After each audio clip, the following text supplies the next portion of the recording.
ভাৰতৰ অপাৰেশ্যন সিন্দুৰ অভিযানে ককাল ভাঙি পেলোৱাৰ পাছতো শিক্ষা হোৱা নাই পাকিস্তানৰ।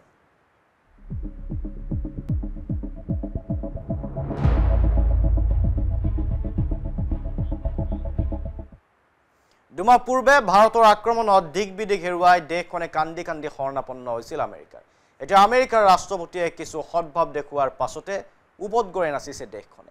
সেনা প্ৰধান আসিম মুনিৰে পাৰমাণৱিক আক্ৰমণৰ ভাবুকি দিয়াৰ এদিন পাছতে পুনৰ ভাৰতৰ বিৰুদ্ধে যুদ্ধৰ ভাবুকি পাক সাংসদৰ।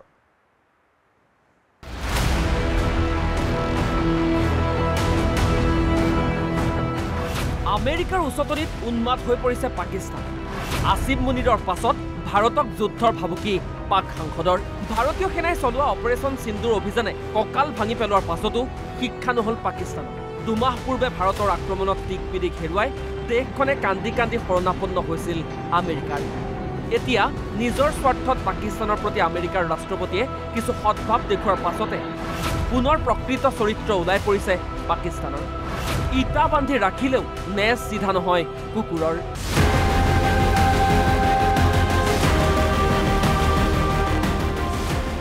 সেয়া পুনৰবাৰ প্ৰমাণ কৰিছে শত্ৰু দেশখন। আমেৰিকাৰ ভূমিৰ পৰা পাক সেনা প্ৰধান আসিম মুনিৰে ভাৰতৰ বিৰুদ্ধে পাৰমাণৱিক আক্ৰমণৰ ভাবুকি দিয়াৰ 24 ঘণ্টা নহওঁতেই এইবাৰ পুনৰ ৰঙা চকু দেখুৱাৰ সাহস কৰিছে দেশখনে। ভাৰতৰ বিৰুদ্ধে যুদ্ধৰ ভাবুকি পাক সাংসদ বিলাৱাল ভুট্টোৰ। সিন্ধু জল চুক্তি বাহাল নাৰাখিলে আক্ৰমণৰ ভাবুকি ভুট্টোৰ। ভাৰতৰ 6খনকৈ নদী দখলৰো হুমকি প্ৰাক্তন বিদেশ মন্ত্ৰীজনৰ। ভাৰতৰ বিৰুদ্ধে যুদ্ধত সমৰ্থন বিচাৰিলে पाक नागरिकों।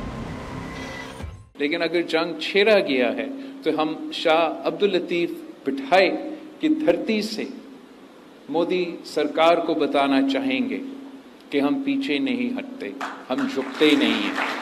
और अगर आप सिंधु की तरफ इस किस्म की हमला के बारे में सोचेंगे तो फिर पाकिस्तान के हर सूबे के अवाम आपका मुकाबला करने के लिए तैयार है और ये ऐसे जंग है जो आप जरूर हारेंगे। এইবাৰ এটাৰ পাছত আনটো ব্ৰাহ্মোচ চলিব পাকিস্তানৰ বিৰুদ্ধে।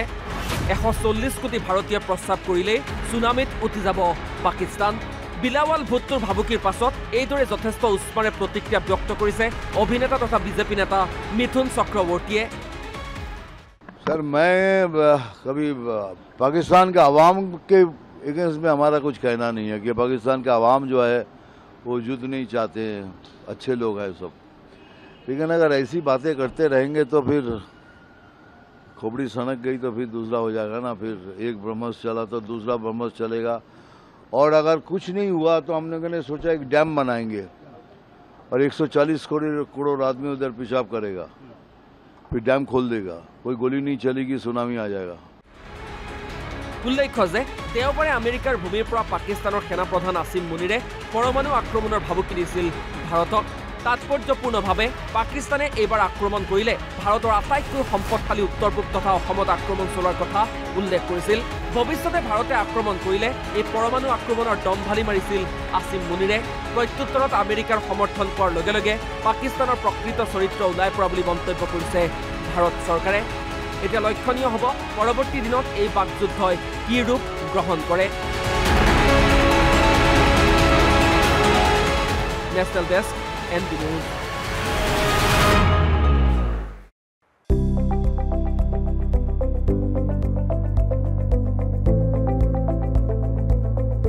NB News, সহজ সৰল ভাষাত নৱভাৰতৰ কথা।